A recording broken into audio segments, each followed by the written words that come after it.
L'homélie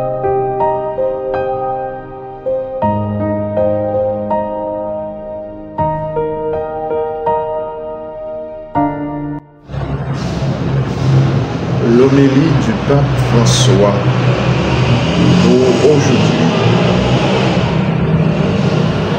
Je voudrais ici m'arrêter en particulier sur la parabole de l'homme riche et du Lazare pauvre. Leçons-nous inspirés par ce récit si important qui, en nous exhortant à une conversion sincère, il nous offre la clé pour comprendre comment agir afin d'atteindre le vrai bonheur et la vie éternelle. La parabole commence avec la présentation des deux personnages principaux. Cependant, le pauvre y est décrit de façon plus détaillée. Il se trouve dans une situation désespérée et n'a pas la force de se relever. Il gît devant la porte du riche et mange les miettes qui tombent de sa table. Son propre est couvert de plaies et les chiens viennent lécher. C'est donc un tableau sombre et l'homme est avili et humilié.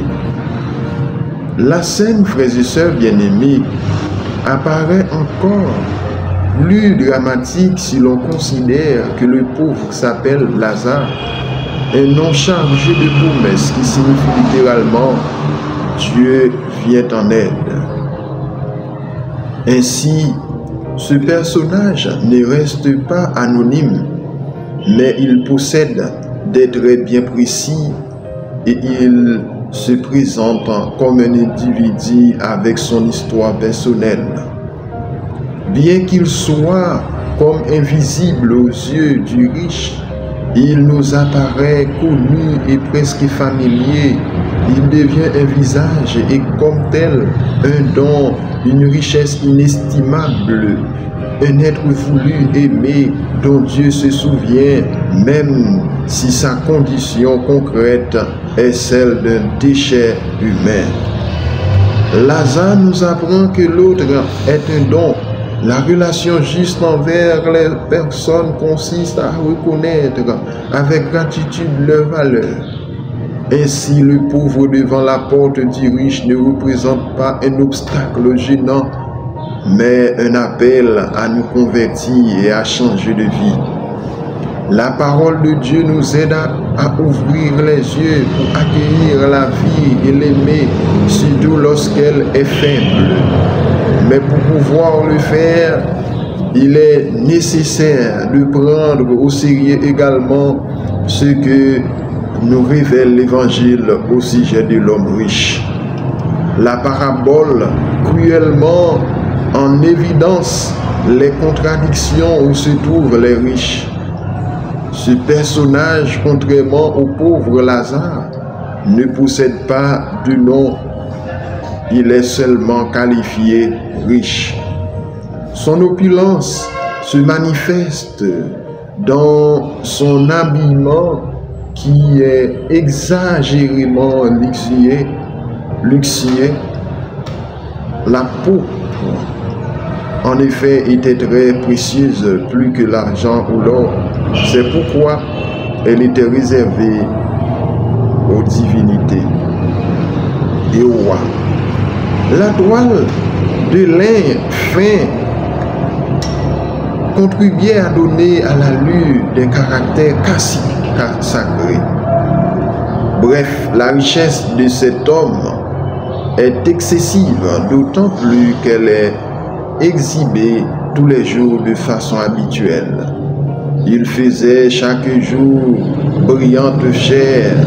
On aperçoit en lui de manière dramatique la corruption du péché qui se manifeste en trois moments successifs: l'amour de l'argent, la vanité et l'orgueil.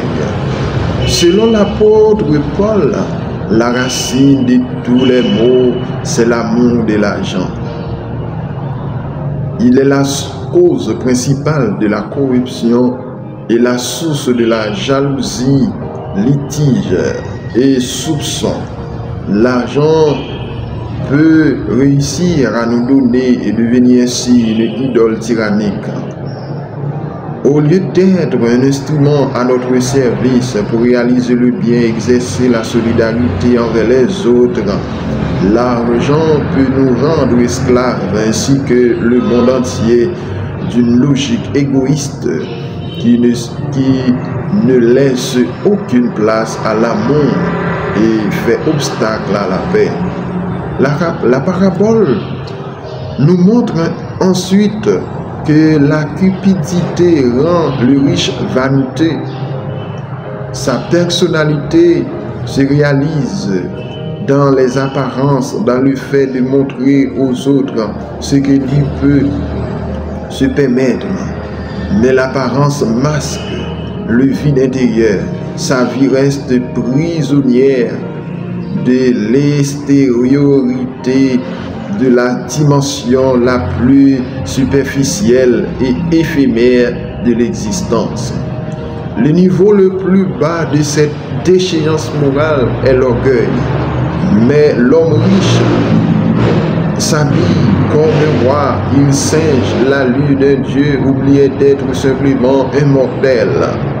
Pour l'homme corrompu par l'amour des richesses, il n'existe que le propre moi, et c'est la raison pour laquelle les personnes qui l'entourent ne sont pas l'objet de son regard. Le fruit de l'attachement à l'argent est donc une sorte de cécité. Le riche ne voit pas le pauvre qui est affamé, couvert de plaies et prostré dans son humiliation. En regardant ce personnage, on comprend pourquoi l'évangile est aussi ferme dans sa condamnation de l'amour de l'argent. Nul ne peut servir de maître, ou bien il haïra l'un et aimera l'autre, ou bien il s'attachera à l'un et méprisera l'autre. Vous ne pouvez pas servir à la fois Dieu et l'argent. L'évangile du riche et du pauvre Lazare nous aide, frères et sœurs bien-aimés, à bien nous préparer à Pâques qui s'approche. La liturgie du mercredi des cendres nous invite à vivre une expérience semblable à celle que fait le riche d'une façon extrêmement dramatique. Le prêtre, en imposant les cendres sur la tête, répète ces paroles. Souviens-toi que tu es poussière et tu retournes à la poussière. Le riche et le pauvre, en effet, meurent tous les deux, et la partie la plus longue du récit de la parabole se passe dans l'au-delà. Les deux personnages découvrent subitement que nous n'avons rien apporté dans ce monde et nous n'en pourrons rien emporter. Notre regard aussi se tourne vers l'au-delà où le riche dialogue avec Abraham qu'il appelle Père. Montrons qu'il fait partie du peuple de Dieu. Ce détail rend sa vie encore plus contradictoire car jusqu'à présent rien n'avait été dit sur sa relation à Dieu. En effet, dans sa vie, il n'y avait pas de place pour Dieu puisqu'il était lui-même son propre Dieu. Ce n'est que dans les tourments de l'au-delà que le riche reconnaît Lazare et il voudrait bien que le pauvre allège ses souffrances avec un peu d'eau. Les gestes demandés à Lazare sont semblables à ceux que le riche aurait pu accomplir et qu'il n'a jamais réalisé. Abraham néanmoins lui explique que tu as reçu tes biens pendant ta vie et Lazare pareillement ces mots. Maintenant ici, il est consolé et toi tu es tourmenté. L'au-delà rétablit une certaine équité et les maux de la vie sont composés par le bien. La parabole acquiert une dimension plus large et délivre ainsi un message pour tous les chrétiens. En effet, le riche qui a des frères encore en vie demande à Abraham d'envoyer Lazare les avertir. Mais Abraham répond, ils ont Moïse et les prophètes qui les écoutent.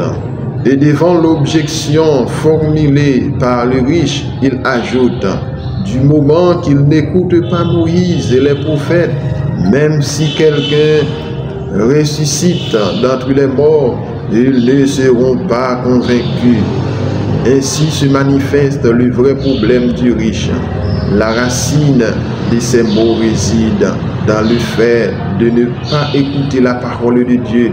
Ceci l'a amené à ne plus aimer Dieu et donc à mépriser le prochain.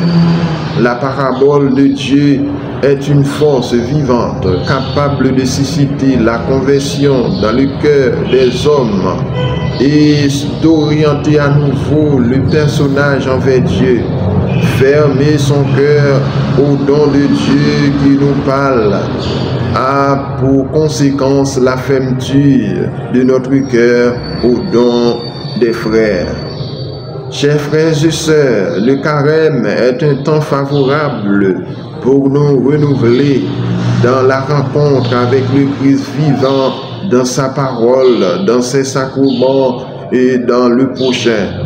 Le Seigneur qui, au cours des 40 jours passés dans le désert, a vaincu les pièges du tentateur, nous montre le chemin à suivre.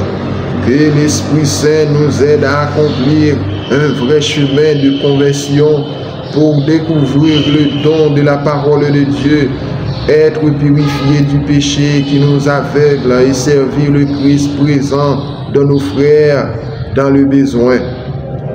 Prions les uns pour les autres afin que, participant à la victoire du Christ, nous sachions ouvrir nos portes aux faibles et aux pauvres. Ainsi, nous pourrons vivre et témoigner en plénitude de la joie pascale. Pape François.